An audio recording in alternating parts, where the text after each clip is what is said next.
Halo semuanya. Eh, untuk sesi selanjutnya ini aku ngerekam video pakai kamera belakang ya.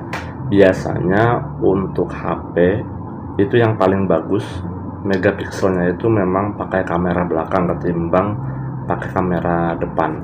Ya ini memang berbeda sih. Handphonenya kan macam-macam ya. Ada yang megapikselnya kamera belakangnya itu tuh sangat besar, ada juga yang di depannya kamera depannya megapikselnya juga juga besar begitu. Bahkan juga ada HP yang betul-betul desainnya itu memang kamera belakangnya itu bisa dilipat, bukan bisa dilipat ya, tapi bisa diputar menuju ke arah selfie.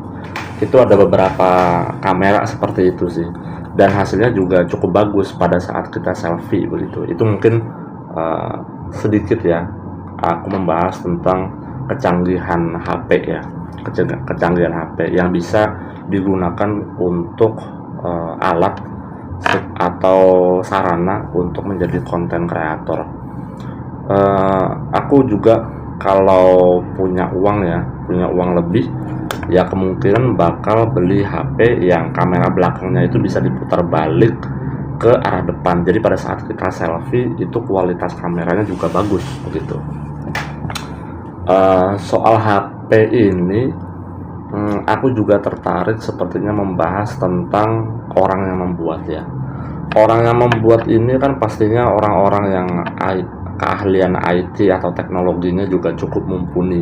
Kemungkinan juga mereka lulusan dari luar negeri, atau juga mereka juga bukan lulusan luar negeri, bukan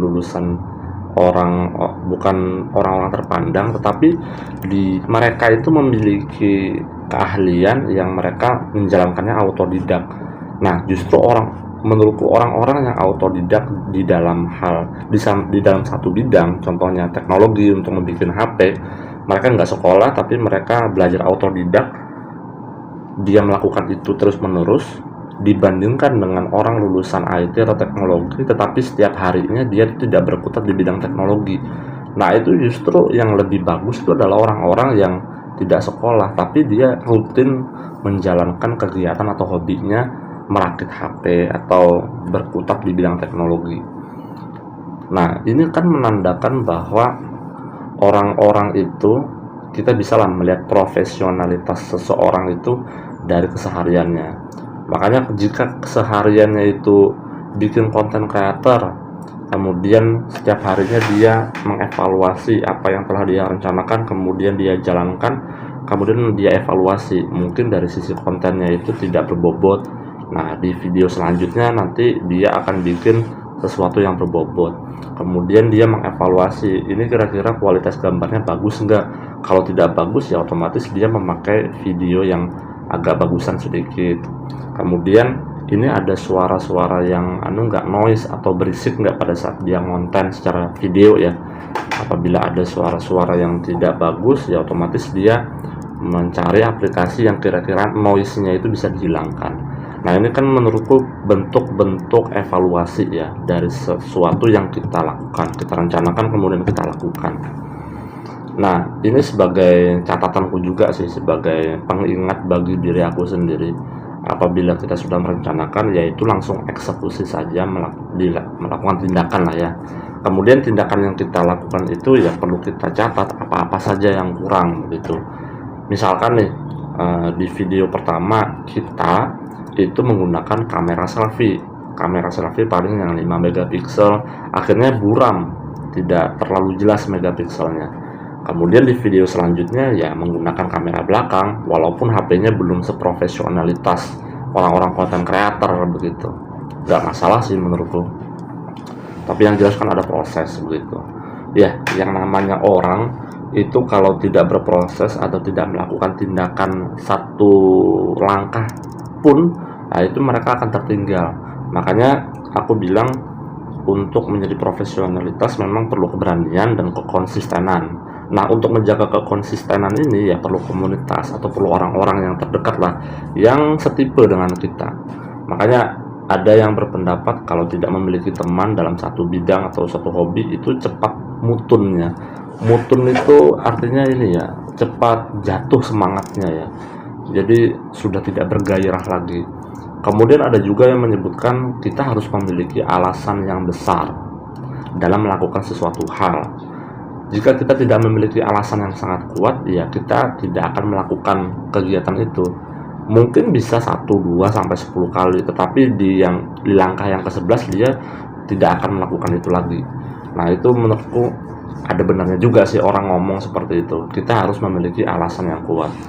Tapi ada juga nih alasan yang paling besar, yaitu ketika kita melakukan sesuatu hal, ini ada nilai pahalanya enggak? Nah, karena kan kita orientasinya adalah untuk kebahagiaan akhirat ya. Kalau kita berfokus pada akhirat, ya otomatis dunia akan mengikuti.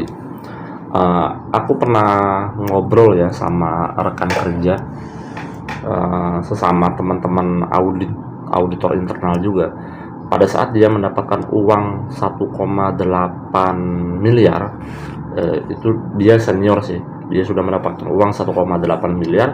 Kemudian dia konsultasi dengan istrinya, dan dia bertanya kepada istrinya, ini apakah uangnya cukup untuk dijadikan dana untuk haji furoda?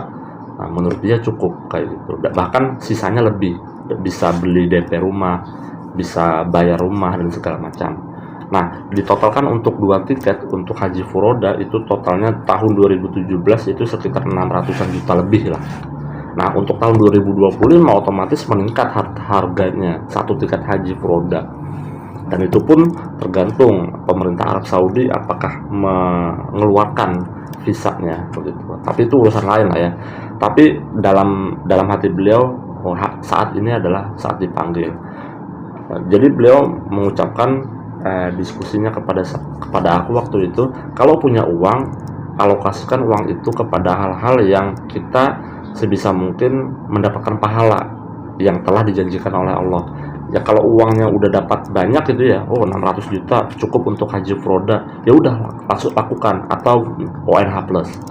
Dan apabila kita mendahulukan urusan Allah, itu dalam waktu dekat juga akan diganti, bahkan lebih kayak gitu. Dan dia, temanku ini yang sudah staff senior, yang udah umurnya lebih dari 20 tahun di atas aku, dia mengungkapkan sesuatu hal yang luar biasa pada saat haji furoda.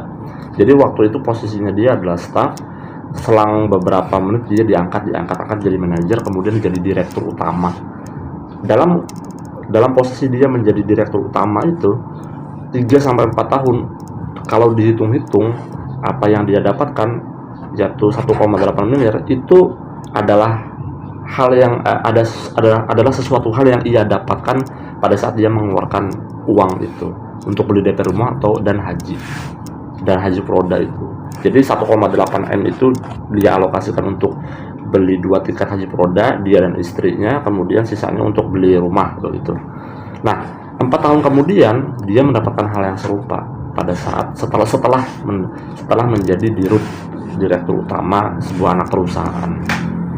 Nah, ini bagi aku, ya Allah itu maha kaya, dan yang jelas kalau kita memprioritaskan ke arah kebaikan untuk kebahagiaan dunia, kebahagiaan akhirat kita, Allah itu akan sangat cepat mengganti, karena rezeki itu tidak terduga ya.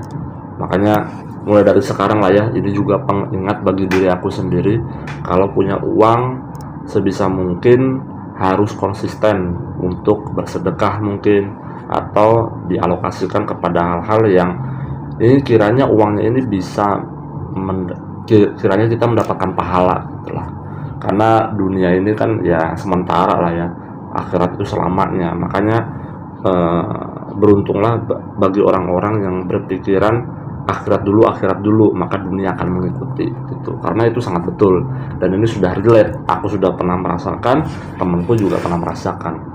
Ini aku spill sedikit, aku kebingungan aja, aku lakukan sholat sunnah di malam hari dalam kurang dari 1 kali 24 jam itu mendapatkan jawaban, rasa kemantapan hati begitu, ada bisikan-bisikan yang menjernihkan hati lah, dan itu adalah jawaban.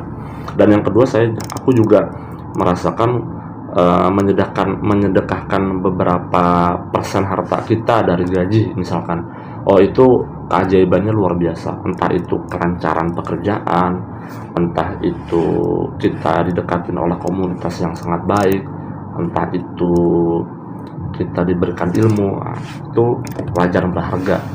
Jadi makanya untuk hidup di dunia, sebisa mungkin kita harus mengingatkan terus kepada teman-teman kita yang belum sadar, yang orientasinya adalah dunia terus. Nah itu kita perlu mengingatkan, baik offline maupun online begitu. Ya namanya juga usaha ya kan, untuk menambah pahala supaya kehidupan akhirat kita itu semakin kehidupan akhirat dan dunia kita itu semakin bagus lah. Itu aja mungkin yang aku sampaikan. See you until next time. Terima kasih. Assalamualaikum warahmatullahi wabarakatuh.